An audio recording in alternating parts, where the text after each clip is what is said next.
একজন FCPS part 1 trainee, তার বেতন 30 থেকে 30,000 টাকা। এই 30,000 টাকা ঢাকায় কি হয় আপনি বলেন? তারা মনে করে যে ডাক্তাররা কষাই, ডাক্তাররা এত দিন রাত ইনকাম করে, কিন্তু ইনকামের পিছিয়ে যে কত কষ্ট থাকে এটা কিন্তু তারা খেয়াল করে না।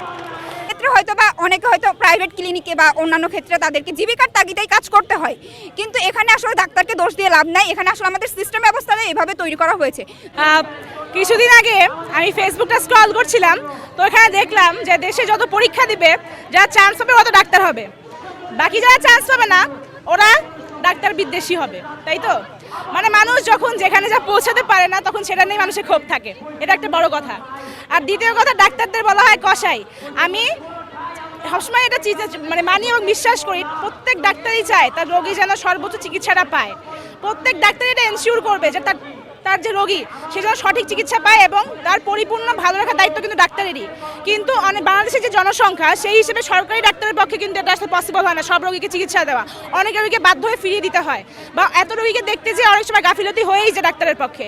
তো এইটার জন্যই হচ্ছে অনেক সময় দেখা যায় মানুষের ডাক্তারের প্রতি ক্ষোভ। একটা হচ্ছে ওইটা ছিল যে ডাক্তারদের চান্স পায় নাই, এটা একটা ক্ষোভ, এটা মজার ছলে বলছি। কিন্তু আরেকটা ক্ষোভ হচ্ছে যে তারা মনে করে যে ডাক্তাররা কষাই, ডাক্তাররা এত দিন রাত ইনকাম করে, কিন্তু ইনকামের পিছিয়ে যে কত কষ্ট থাকে এটা কিন্তু তারা খেয়াল করে না।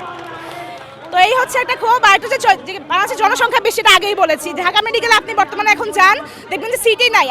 আমরা স্টুডেন্টরাও ফোন দিয়েও আইসিইউ পাই না, যে আমাদের একটা আইসিইউ ম্যানেজ করে দিতে হবে, আমরা ফোন দিয়েও কিন্তু আইসিইউ পাই না, আমরা স্টুডেন্টরাই পাই না।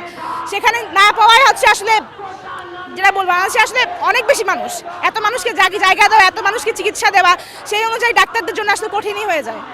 কথা হচ্ছে যে এখন দেখেন, একজন এফসিপিএস পার্ট 1 ট্রেনি, তার বেতন 30 থেকে 30,000 টাকা। এই 30,000 টাকা ঢাকায় কি হয় আপনি বলেন? ঢাকায় একটা বাসা ভাড়ার দাম, মিরপুরে যদি আমি বলি বাসা ভাড়ায় 27,000 টাকা। সো একটা ডাক্তার খাবে কি, পড়বে কি? তার ফ্যামিলি আছে না, তার বাচ্চা আছে না, তার সাপোর্ট দরকার হবে না? তো তাকে তো প্রাইভেট মেডিকেলে অবশ্যই বা ক্লিনিকে কাজ করতেই হবে, তার তো অ্যাডিশনাল ইনকাম দরকার হবেই। সুতরাং আমি ডাক্তারকে কখনোই দোষ দিব না প্রাইভেট ক্লিনিকে কাজ করার জন্য, বরং ডাক্তার যাতে একজন সরকারি ডাক্তার যেন সরকারি খাতে পুরোপুরিভাবে আত্মনিয়োগ করতে পারে, এই জন্য দেশের সরকারের উচিত ডাক্তারদের বেতন 50,000 টাকা বাড়িয়ে দেওয়া, 50 বাড়িয়ে দেওয়া, 30 থেকে 50 করা। কিছুদিন আগে এটার জন্য আন্দোলন হলো, ডাক্তাররা মার খেলো। সুতরাং আর কিছু বলার নেই, এই যে প্রাইভেট ক্লিনিক কাজ করে এটাই একটা কারণ। 30,000 টাকায় ঢাকা শহরে অন্তত কারো সংসার চলে না, কারোই চলে না। আমরা জানি যে এখানে ডাক্তারকে দোষ দিয়ে লাভ নাই, শুধু পুরা মেডিকেল সিস্টেম, পুরা আমাদের হচ্ছে ট্রিটমেন্ট সিস্টেমের মধ্যেই একটা বিশাল গলদ রয়ে গেছে। আমি যেটা বললাম যে বিশাল সিন্ডিকেট থাকে সরকারি হাসপাতালে, তো এগুলা নিয়ে তারপর আমাদের বেতন বৃদ্ধি যৌক্তিক দেওয়া হয় না। বাইরের দেশে আপনি দেখবেন যে ডক্টরদের কী পরিমাণ রেসপেক্ট করা হয় এবং তাদের বেতন সবচাইতে বেশি, অন্যান্য প্রফেশনের চেয়ে ডক্টরদের বেতন সবচাইতে বেশি বাইরের দেশে।